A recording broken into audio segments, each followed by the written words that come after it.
За мен шийдэнд байгууллагаас төлөх нийгмийн даатгалын хувь болон хувь хүний орлогын албан татврын тайлан гэсэн дээр алдаа үүссэн байна. Жишээлбэл байгууллагаас төлөх нийгмийн даатгалын маань хувь маань за энэ байгууллагын хувьд бол тогтолт мэдээлэлд оруулсан байдлаар бол байгууллагаас төлөх хувь нь 11 байтал мен шийдэнд гарсан алдаа 638% гэсэн алдаа өгсөн байна. Хувь хүний орлогын албан татврын эхний үлдэгдэл бас буруу орсон байна гэсэн алдаа байна.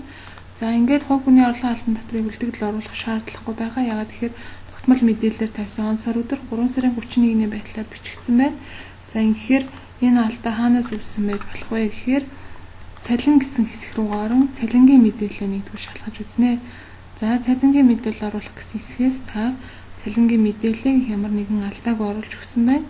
За үүний дараагаар тайлан харах гэдэг сонголтоос цалин гэдэг хэсгийг за дансны харьцаа харах гэсэн хэсгийг за дуудаж өгье.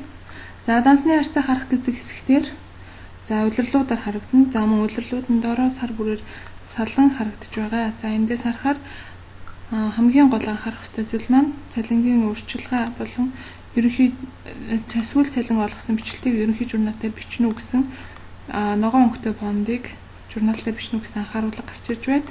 За мөн энэ ят PH гэсэн баган дээр санхүүгийн тайланд автоматар тусах хэсэг гэдэг дээр за цалингийн зардлаас тооцсон цалингаас суудгалуудыг суудхан мөн үйл ажиллагааны бус урдлыг хассан дүнгуудын бичлэлтүүд нь тийм гэсэн сонголт хийгдсэн учраас энэ сонголтууд ажлын өснөгт рүү автоматар татагдах ёстой байх нэ. Харин цалингийн өглөг касс гэсэн бичлэлтийг журнал дээр бичиж өгөх ёстой.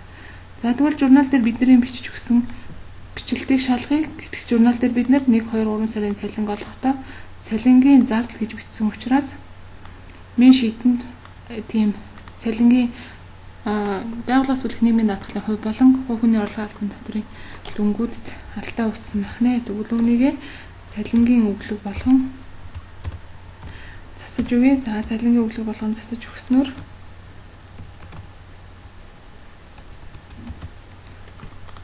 за цалингийн өглөг болгон засаж өгөн мен шийд рүү орон алдаа харъя. За байгууллагаас төлөх нийгмийн даатгалын шимтгэлийн хувь 11 за мөн хувь хүний орлогын албан татвар дээр алдаа үүссэн бол засагдсан байна.